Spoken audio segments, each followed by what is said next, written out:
It happened around 3:45 p.m. on a bustling Wednesday afternoon in downtown Atlanta.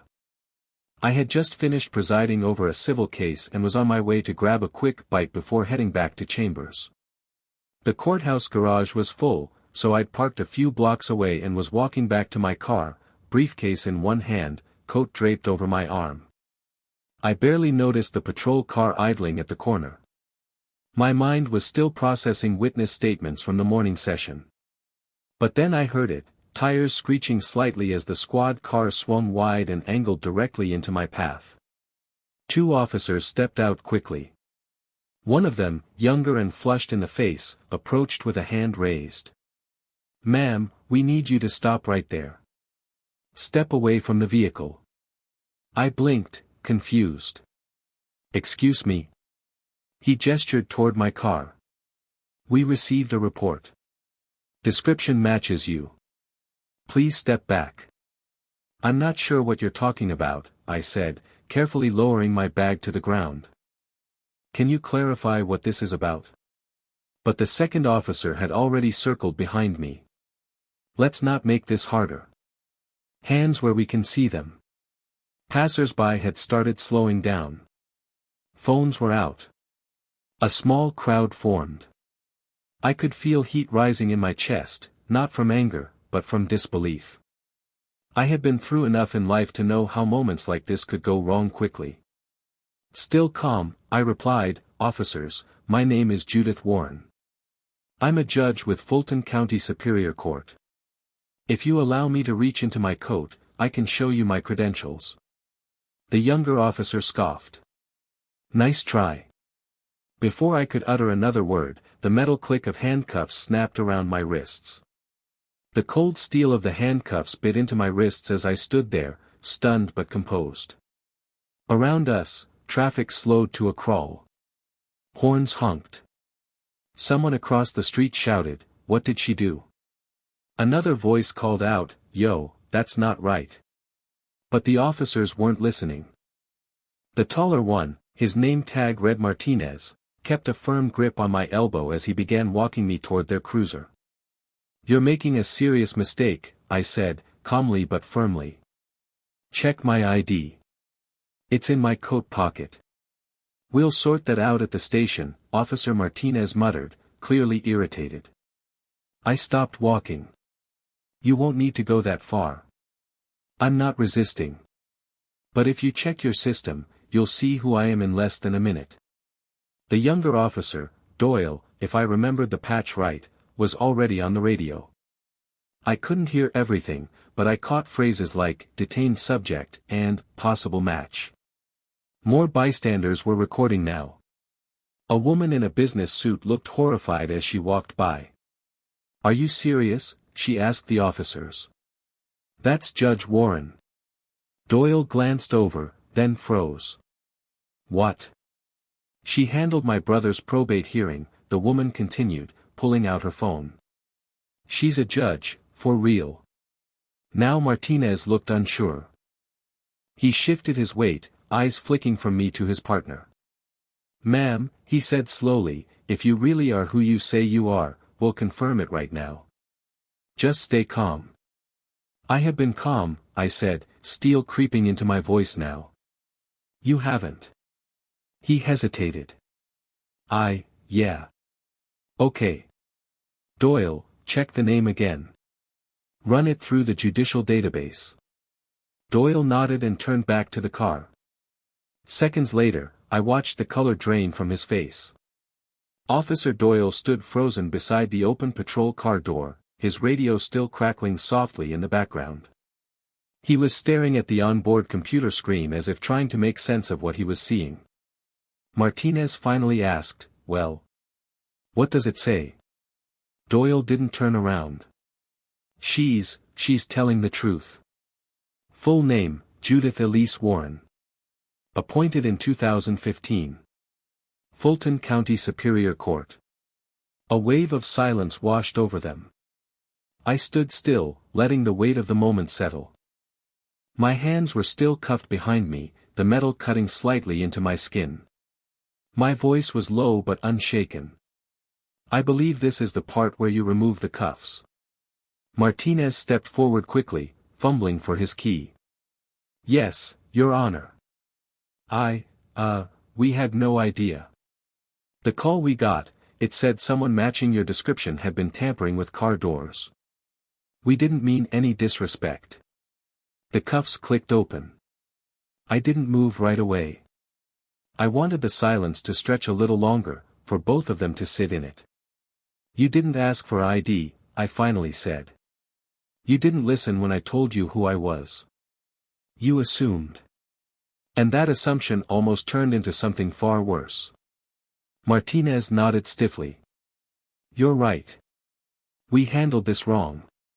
People were still filming.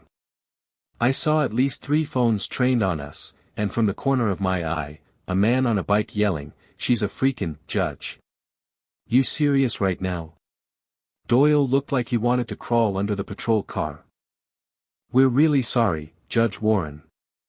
I'm not the one you should be worried about, I said quietly. The department will hear about this. I picked up my briefcase, brushing invisible dust from my coat, and turned toward the crowd. That's when a familiar black SUV pulled up to the curb. A tinted window rolled down, and a voice I recognized from my security detail called out, "Ma'am. We saw the live stream. Are you all right?" I nodded once. Then I turned back to the officers. We'll talk again. Just, not here. By the time I stepped into the SUV, the street had exploded into whispers and commentary.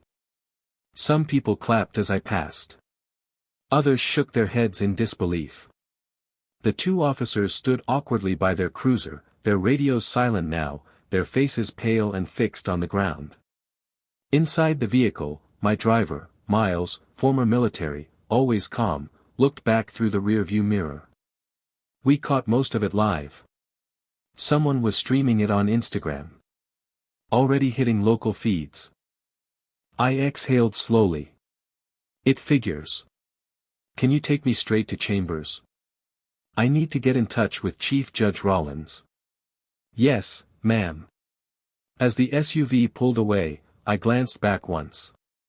Martinez and Doyle were still standing there, surrounded by bystanders and flashing phones, their confusion now replaced with dread. By the time I got to my office, the clip had over 100,000 views. A local legal journalist had already tagged my name and issued a statement. Judge Judith Warren was detained by police this afternoon without cause. Eyewitnesses confirm she identified herself early in the encounter. Atlanta PD has not released a statement yet. I sat down, turned on the monitor, and composed myself. This wasn't just about me. It was about how fast judgment can cloud proper procedure, how easily power can be misused without checks. I'd seen this from the bench, but now I had felt it firsthand. My assistant knocked gently. Ma'am. Channel 5 is calling. So is the mayor's office. Anne. Chief Rollins is on line 1. I picked up the phone. Judith, came the deep voice of the chief judge. Are you all right? I'm fine, all things considered. I just watched the video. I don't even have words. This is going to blow up, you know. Yes, I said. And it should. There was a pause. What do you want to do? I looked out the window, hands folded. My voice was steady. I want accountability. Not revenge. Not drama. Just the kind of justice I expect from anyone who wears the badge, or the robe. By early evening, I was seated in a private conference room at the Fulton County Courthouse. The door was closed. Across the table sat Chief Judge Rollins, City Attorney Sheila Travers, and 2 senior officials from the Atlanta Police Department, Deputy Chief Langston and Internal Affairs Commander Rayburn. They'd seen the footage. Everyone had. No one spoke first. So I did. I'm not here for an apology press conference, I began. I'm not asking for resignations. What I want is for your officers, and every officer on the street, to be retrained on how to identify, question, and detain someone legally and professionally. Commander Rayburn gave a small nod. We've already pulled body cam footage and begun an internal review. I won't sugarcoat it. This one's bad. They didn't even ask for ID, I said. They made a snap judgment and acted on it. That's a pattern. Maybe it doesn't always make the news, but it's happening. Deputy Chief Langston cleared his throat. I'll be honest, Judge Warren. What happened to you, this could have ended much worse. You kept calm. Most people would have panicked. I've spent years keeping calm in worse rooms than this, I replied. That doesn't mean others will, or that they should have to. That's not the standard we uphold. The room went quiet again. Finally, Sheila Travers, the city attorney, leaned forward. What would justice look like to you? I considered that for a moment. Officer Doyle and Officer Martinez need to stand before a disciplinary panel. On record. With public transparency. I'm not demanding their badges, I'm demanding they face what they did. And I want a department-wide policy review on how officers respond to citizens who verbally identify themselves with credentials. Langston nodded slowly. You'll have it. I also want to meet them, I added. Face to face.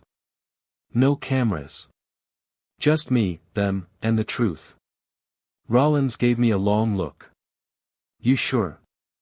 I'm a judge, I said. But I'm still human.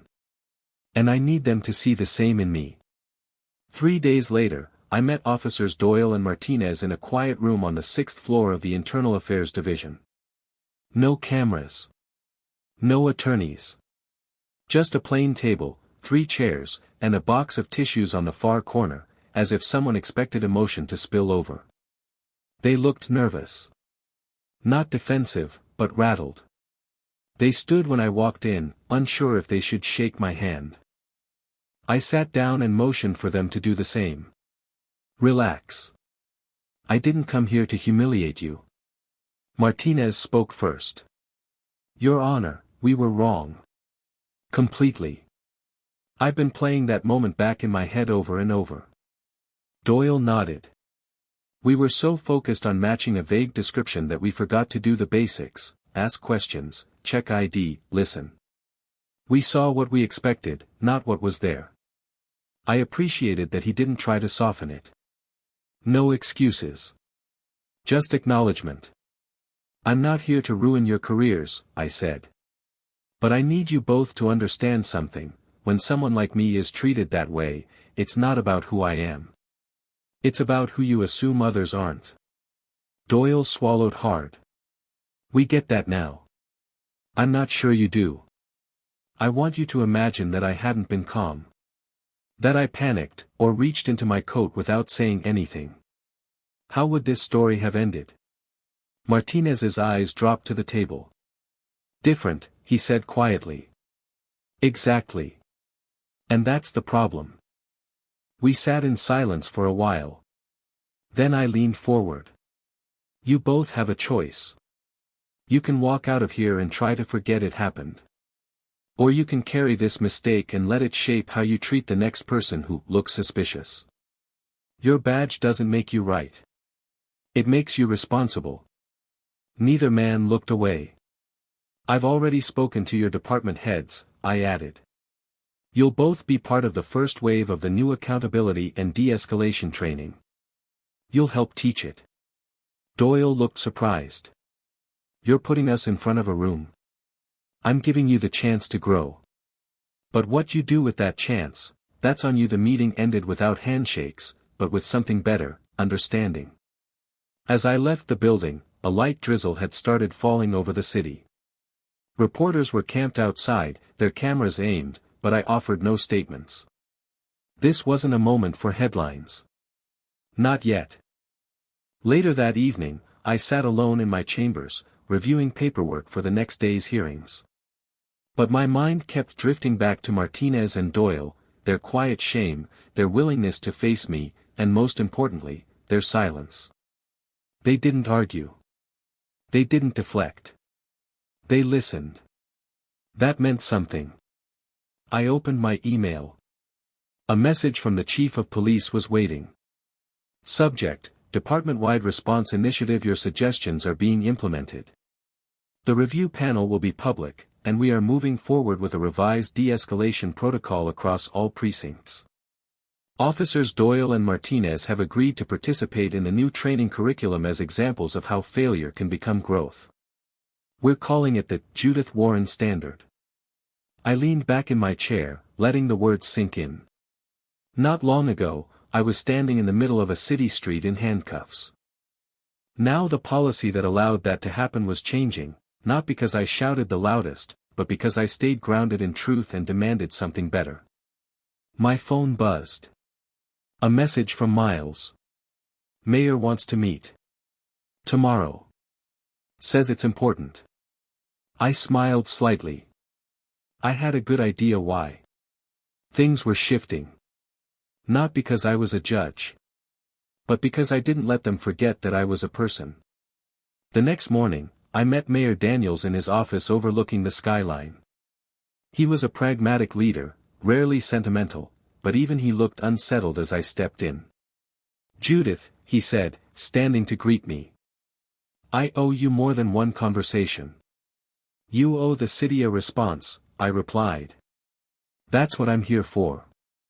He nodded and gestured to the table where two folders waited. This one, he tapped the left folder, is the preliminary outline for a new initiative we want to roll out, community verification protocols. Better officer training. Real-time credential checks. Civilian oversight. He tapped the second folder. This one is your story, Judge. The version the public's already building. The woman with the calm voice and the steel spine.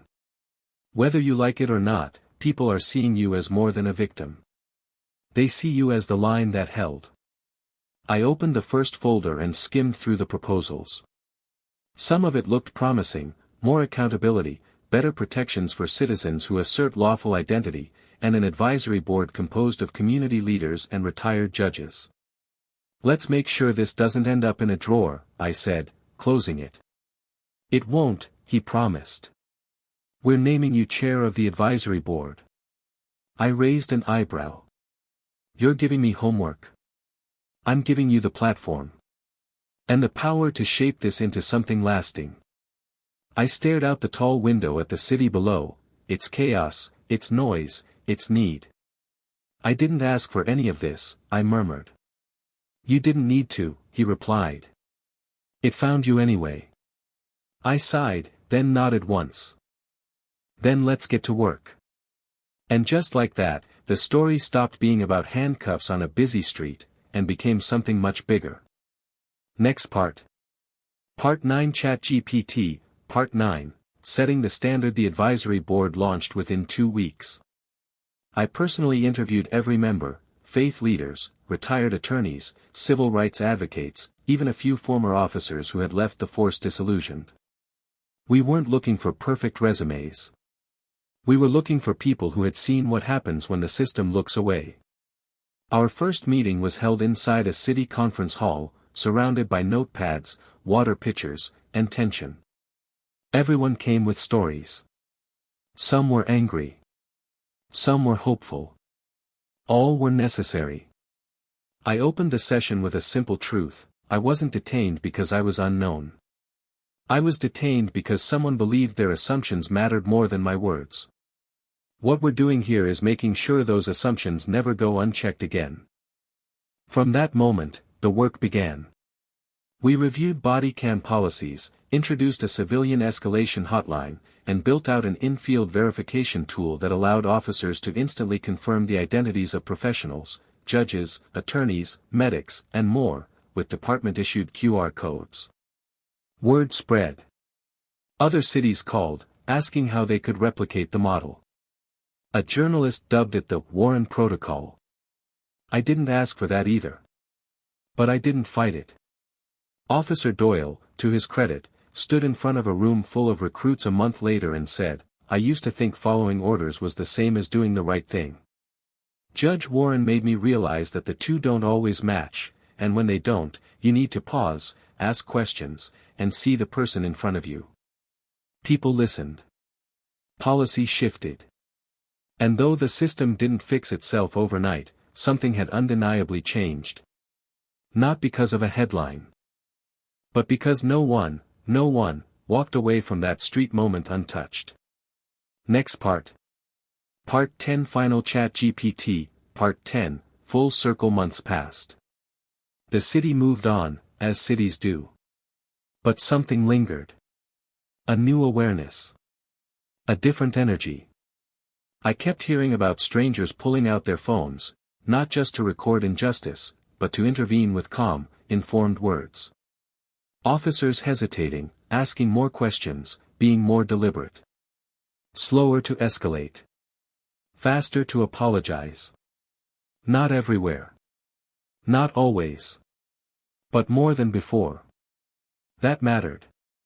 One afternoon, as I left court after a long arbitration hearing, a young woman in a crisp suit approached me near the steps.